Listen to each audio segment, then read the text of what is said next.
یہ آنے والی شعبان المعظم کی جو 15ویں رات ہے، شب بارات، جس میں اللہ کی رحمتیں بڑھ کے استقبال کرتی ہیں، اس رات میں اللہ تعالیٰ سب کی بخشش فرما دے گا، لیکن فرمایا کچھ بد نصیب ایسے ہیں کہ اس رات میں بھی اللہ ان کی بخشش نہیں فرمائے گا۔ پہلا فرمایا جادو کرنے والا، اور دوسرا فرمایا کینہ پرور۔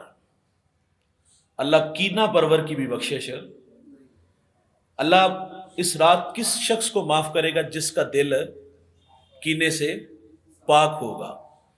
میرے نبی کی مجلس میں صحابہ بیٹھے ہوئے تھے اور حضور صحابہ سے مخاطب ہو کے فرماتے کہ ابھی جو مسجد میں داخل ہوگا وہ جنتی ہوگا۔ تو ایک انصاری شخص داخل ہوا، اس کی داڑھی سے وضو کے قطرے ٹپک رہے تھے، مجلس نور میں آیا، بیٹھا، مجلس برخاست ہوئی، چلا گیا۔ دوسرا دن ہوا تو حضور فرماتے وہ انصاری شخص آج پھر آئے گا۔ دوسرے دن پھر وہیں آیا، تیسرے دن بھی حضور نے فرمایا کہ وہ شخص آج پھر آئے گا، تو وہیں آیا اور حضور کی صحبت میں بیٹھا اور چلا گیا۔ تو حضرت عمر بن عاص رضی اللہ تعالیٰ عنہ آپ فرماتے میرے دل میں شوق پیدا ہوا کہ میں دیکھوں تو صحیح وہ کون سا ایسا عمل ہے جس نے ممتاز کیا دوسروں سے کہ حضور اس کا نام لے کے فرماتے کہ وہ آج پھر آئے گا، وہ پھر آئے گا، اور 3 دن حضور نے اس کو جنتی کہا ہے۔ اور حضرت عمر بن عاص صحابہ میں سے سب سے زیادہ عبادت گزار تھے، دن میں روزہ رکھتے تھے، رات میں قیام کرتے تھے، نوافل پڑھتے تھے، اور ایک دن میں 1 مرتبہ قرآن مجید کی تلاوت بھی فرماتے تھے۔ اللہ کے رسول صلی اللہ علیہ وسلم نے انہیں منع کیا کہ آپ 3 دن میں قرآن ختم کیا کریں، یعنی یہ صحابہ میں سب سے زیادہ عبادت گزار تھے۔ یہاں ایک لمحے کے لیے میں اور آپ رکیں گے، وہ تو 1 دن میں قرآن پڑھتے تھے، پھر حضور نے فرمایا 3 دن میں ایک قرآن مجید کی تلاوت کریں۔ میں اور آپ دیکھیں کہ ہم نے زندگی میں کتنی مرتبہ قرآن مجید کی تلاوت کی، مکمل اس کو پڑھا۔ تو ابھی ہم بتا سکتے ہیں کہ بچپن میں پڑھا تھا، اور بچپن میں پڑھ کے ہم نے اس کو غلاف میں لپیٹ کر کے طاق میں رکھ دیا تھا، اور دوبارہ اگر کبھی ہمارا اس کتاب سے رابطہ ہوا تو بڑے ہوئے، کمانے کے قابل ہوئے، گھر، فیکٹری، کارخانہ بنا، تو بطور برکت کے لیے وہاں ہم نے قرآن خوانی، مسجد مدرسے سے بچوں کو لا کر کے پڑھا لیتے، وہاں بھی خود نہیں پڑھ سکے تو ہم نے بچپن میں ہی پڑھا، بعد میں پڑھا ہی نہیں۔ اور عمر بن عاص کیا کہتے ہیں، میں 1 دن میں ایک قرآن پڑھتا تھا، پھر حضور نے مجھے فرمایا 3 دن میں 1 مرتبہ قرآن پڑھنا۔ یہ شب زندہ دار تھے، صحابہ میں سب سے زیادہ عبادت گزار تھے، لیکن جب حضور نے اس انصاری شخص کا تذکرہ کیا تو عمل ڈھونڈنے کے لیے ان کے گھر آئے، کہا میرا والد سے کچھ اختلاف ہوا ہے تو آپ کے ساتھ کچھ دن گزارنا چاہتا ہوں، مجھے اجازت دے دے۔ آپ نے اجازت دے دی۔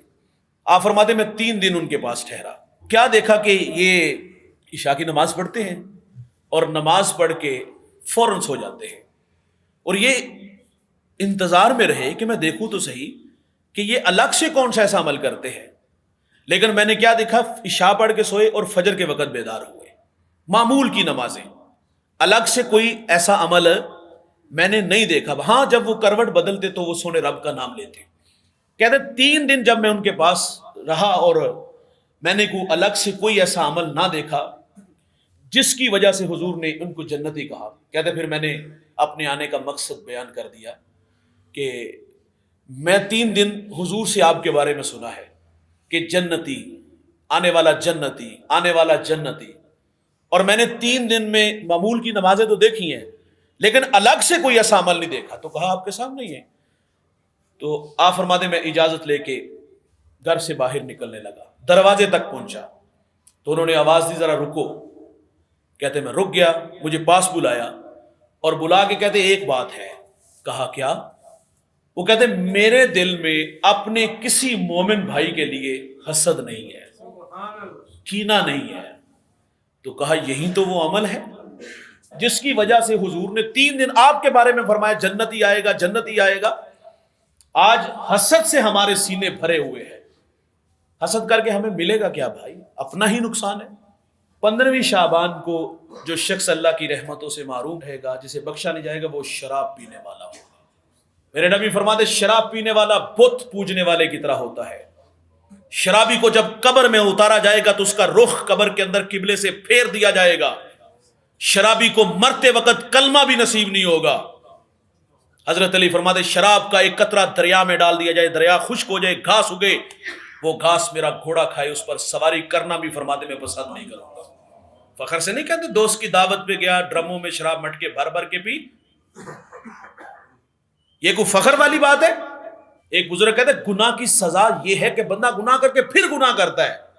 او بھائی گناہ ہو جائے تو اترانا نہیں چاہیے، گناہ ہو جائے تو اظہار نہیں کرنا چاہیے، گناہ ہو جائے تو ہاتھ چھوڑو، گناہ ہو جائے تو منت کرو، گناہ ہو جائے تو پچھلی راتی رحمت رب دی کرے بلند آوازہ، ہے کوئی بخشش منگن والا کھلا ہے دروازہ، آنسو بہاؤ معذرت کرو یار۔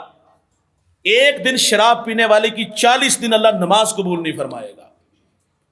شرابی جب قبر سے نکالا جائے گا تو فرمایا کہ اس کے منہ سے شراب کی بدبو آ رہی ہوگی قیامت کے دن۔ تو اللہ تعالیٰ کی رحمتوں سے وہ شخص محروم رہے گا جو شراب کا عادی ہوگا۔ فرمایا اس رات کو وہ شخص بھی اللہ کی رحمتوں سے محروم ہوگا جو والدین کا نافرمان ہوگا۔ آج دیکھ لیں ہمارے ماں باپ ہمارے رویوں سے کتنے دکھی ہیں، نالا ہے، گالی دی، گھر سے نکالا، کیا کچھ نہیں ہوتا والدین کے ساتھ۔ جو والدین کے نافرمان ہوں گے اللہ ان کی بھی بخشش نہیں فرمائے گا۔ اور ایک فرمایا بدکاری کرنے والا، اللہ زانی کی بھی اس رات کو بخشش نہیں فرمائے گا۔ اور آج زنا کی ریشو بھی آپ دیکھ لیجئے کس قدر بڑھ گئی ہے۔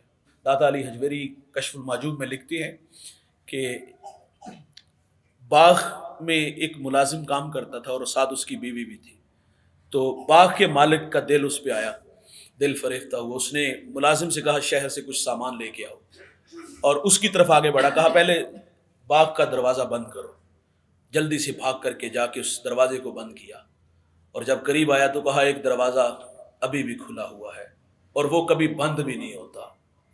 اللہ اکبر، جب یہ بات کی کہ وہ دروازہ کھلا ہوا ہے، وہ ہمیں دیکھتا ہے، وہ تو 7ویں کوٹھڑی میں بھی دیکھ لیتا ہے، بس یہاں چوٹ لگی، آنکھوں میں بہت سارے آنسو، ہاتھ جوڑ کے اس سے معذرت کر لیتا ہے۔ کائنات کا حسین چہرہ جو جنسی کالک سے محفوظ ہوگا۔ اللہ تعالیٰ سے دعا ہے کہ اللہ مجھے آپ کو آخرت کے لیے محنت کی توفیق دے اور ان برے کاموں سے اللہ ہمیں بچنے کی توفیق عطا فرمائے۔ آنے والے دنوں میں 15ویں شعبان کی رات جس میں اللہ تعالیٰ گناہ گاروں کی بخشش فرمائے گا، اور جو بد نصیب اس رات بھی اللہ کی رحمتوں سے محروم رہیں گے، وہ جادوگر ہے، وہ کینہ پرور ہے، وہ زانی ہے، وہ والدین کا نافرمان ہے۔